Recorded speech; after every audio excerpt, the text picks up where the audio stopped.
Right now, jury deliberations continue for a fourth day in the Kyle Rittenhouse trial. Will the trial stretch into next week? And the FDA approves Pfizer and Moderna booster shots for all adults, but there's still one hurdle to overcome. This is News 3 Now at noon. Good afternoon, I'm Mark Kane. Jury deliberations continue for a fourth day today in the Kyle Rittenhouse trial. It's a live look outside the Kenosha courthouse. The judge raised eyebrows yesterday when he let a juror take home a copy of the detailed legal instructions he gave to the panel. Rittenhouse's attorney told the judge he feared the motion might lead jurors to do their own research on the case, but the judge allowed it anyway, even as the jury weighs the evidence. Two mistrial requests from the defense still hang over the case. And protesters continue outside the courthouse. Michael George has the latest. We're here in Kenosha, Wisconsin on day 4 of jury deliberations in the Kyle Rittenhouse trial.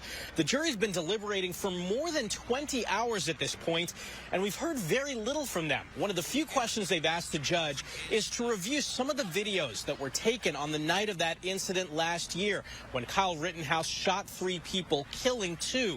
Now, the defense has argued it was in self-defense, but the prosecution says that Rittenhouse himself was the instigator of the violence.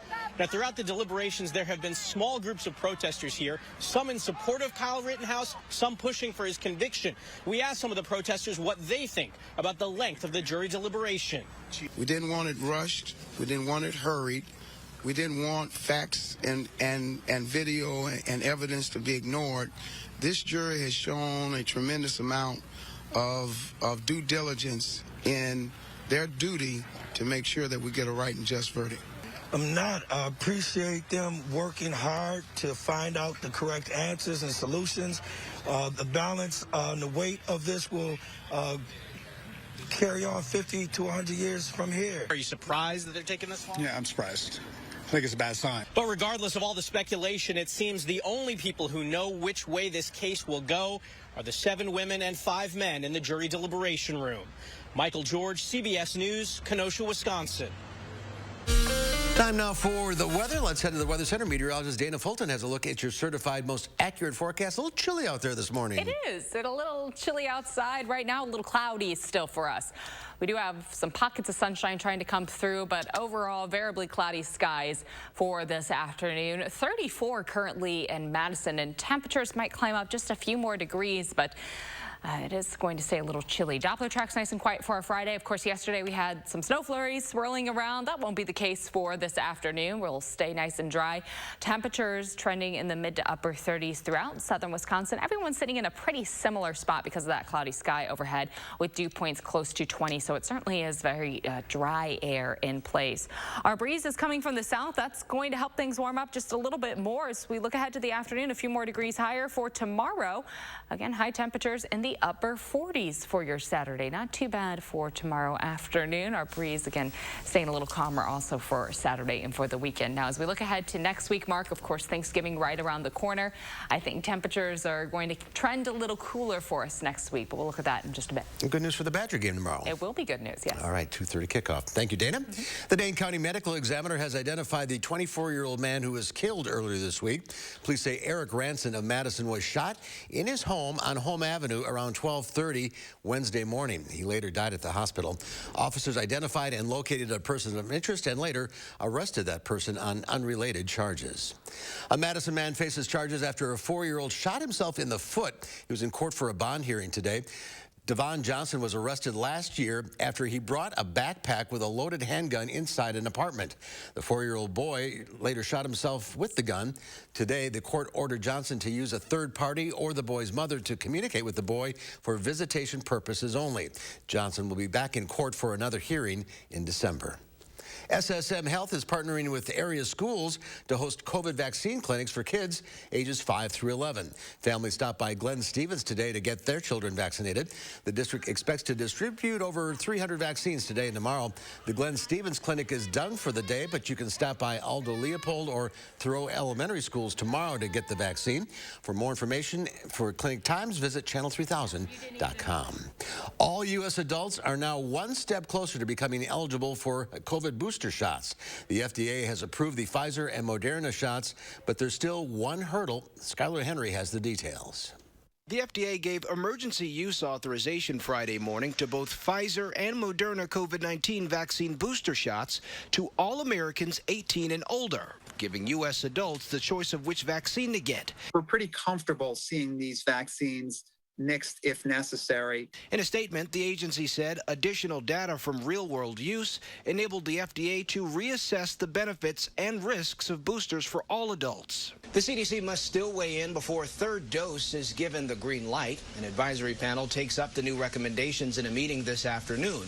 The White House says it has the supply ready once it's given the final approval. We'd like to see more people getting booster shots who are eligible to get that extra protection against COVID-19 now, especially going into the holiday season. The push to expand vaccine eligibility comes as the CDC reports an increase in breakthrough infections. It's a killing disease, and I've come close to it, mighty close. In Michigan, 73-year-old Twilla Harrison has been hospitalized for 2 months with COVID-19, despite being fully vaccinated. If you're not vaccinated, I'll tell you flat out, you're a fool, because that's the worst thing that you can do is get out and spread this disease. The CDC says the average pace of Americans getting their first dose of the vaccine is at its highest since August. A third of those shots went to children ages 5 to 11, who became eligible earlier this month. Skylar Henry, CBS News, the White House. That's it. It's a live picture from Kenosha. We have just received word that the jury in the Kyle Rittenhouse trial has reached a verdict. We are standing by for that verdict to be read in court. We'll bring you a special report when that happens. Again, the Kyle Rittenhouse jury has reached a verdict in his case. More on that coming up. In other news, a victory for House Democrats this morning. The House passed President Biden's $1.9 trillion social safety net expansion bill. Only 2 Democrats voted against the bill. No Republicans voted to pass the measure. The bill will now head to the Senate, where it's expected to face some tough issues. Friday's vote was supposed to happen Thursday, but GOP leader Kevin McCarthy stalled with a record-breaking marathon floor speech overnight. President Joe Biden got his annual routine physical today. The exam comes with some historical significance. That's because while Biden was under anesthesia, Vice President Kamala Harris temporarily became the first woman in the history of the nation with presidential powers. It's a long-standing routine anytime a president is receiving care.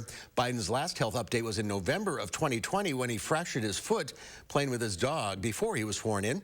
In February, his doctor said those fractures are completely healed. This will be his first physical in office as the oldest first-term president in U.S. history. A new lawsuit filed in the wake of the Astroworld concert tragedy is seeking $2 billion in damages. The Thomas J. Henry law firm says it represents 282 concert-goers in the lawsuit. It says the plaintiffs are experiencing extreme pain and suffering, loss of hearing, emotional distress, and medical expenses from the tragedy. The suit names several defendants, including Travis Scott, Apple Music, promoter Live Nation, and others. 10 people died as a result of injuries from the chaotic surge at the concert crowd in Houston the night of November 5th. Trouble is brewing for coffee lovers. Inflation and extreme weather is leading to higher prices for coffee beans, and that translates into higher prices for your next cup of coffee. Coffee futures have jumped to their highest level since 2012. Part of the problem is severe drought and frost conditions in Brazil, which is the world's largest coffee supplier. But there is some good news. Starbucks and other companies buy far in advance, which allows them to keep prices in check, at least for now. And if you were up really early this morning, you were treated to the longest partial lunar eclipse in nearly 600 years. These are pictures from Chile where you could see it for 3.5 hours. The sun, earth, and moon align so that the moon passes into Earth's shadow, and it turns red due to a phenomenon where the only sunlight reaching it passes through Earth's atmosphere. The U.S. Capitol is getting ready for the holidays. This year's Christmas tree arrived this morning from Northern California. The tree will be decorated over the next few days with handmade ornaments from California communities. The tree will then be lit in a ceremony which has been a tradition since 1964. Well, there's more to come on News 3 Now at noon.